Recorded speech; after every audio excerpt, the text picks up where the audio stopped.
Royse City is absolutely booming, there's no doubt about it. But if you really want to know where it's headed, you have to look at the official plans. And that's exactly what we're doing today. We're going to dig right into the city planning agendas from early March 2026 to see what's really in the works. Let's get into it. So here's our game plan. First, we'll give you the rundown on the key meetings that set everything in motion. Then we're going to dive into a pretty huge proposal for a new school. After that, we'll check out the progress of that new pizza ranch everyone's talking about and see what's up with 2 major housing developments. And finally, we'll tie it all together to see what this means for the city's future. You know, the first part of March was just incredibly busy for Royse City's decision makers. They had 2 really important meetings, one on March 5th and a follow-up on the 10th.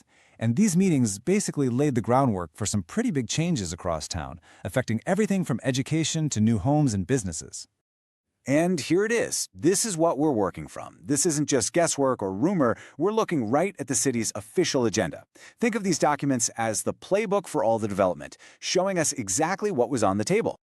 Okay, now for what I think is probably the most interesting item on the agenda. This is a proposal that could really shape the community for years, maybe even decades to come. We're talking about a major new educational institution for Royse City. So this is the big question that popped up from those meetings, right? Are we talking about a new elementary school to handle all the growth? Or could this be something much, much bigger, like, say, a college campus? This right here is the exact wording from the agendas for both the March 5th and the March 10th meetings. The fact that it says school, college, or university is, intentionally broad. But the real key here is that it required a public hearing, and that's always a sign that something pretty significant is being discussed.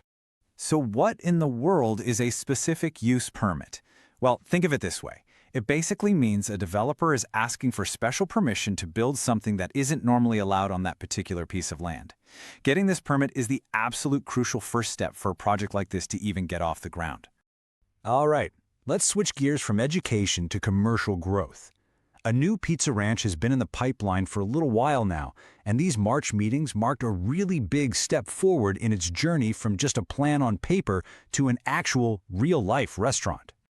You can really see how it all unfolded here. Way back in January, the project cleared its first hurdle, which was something called an I-30 overlay compliance. That's basically just a zoning check. But then, on March 5th, it got approval for its development plat, which is a much more solid step toward actually breaking ground. So, what exactly is a development plat? The easiest way to think about it is as the detailed blueprint for the entire site, where the building goes, the parking lot, all of it. Once this map gets the city stamp of approval, the developer has a pretty clear path to start construction. It's a huge milestone. And of course, with new businesses and possibly new schools, you're going to need more places for people to live.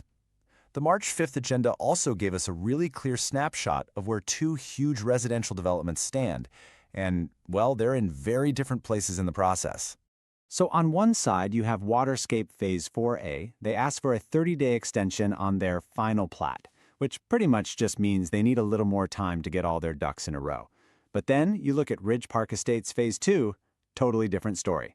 They got the green light. Their Final Plat was approved, which clears the way for that next stage of construction.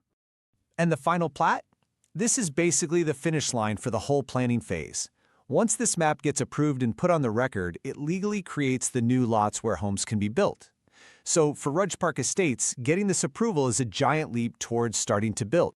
Okay, let's zoom out for a second. We've seen movement on education, on commercial development, and on housing, all packed into a single week of meetings. So what does this flurry of activity really tell us about where Royse City is headed? So, here are the big takeaways. There's a major educational project being considered. Commercial growth is definitely pushing forward. Huge housing projects are moving through the pipeline, even if they're at different speeds. What's crystal clear is that Royse City is juggling some serious growth on multiple fronts, all at the same time. And all of that leaves us with this one final thought. These agenda items, they aren't just words on a document.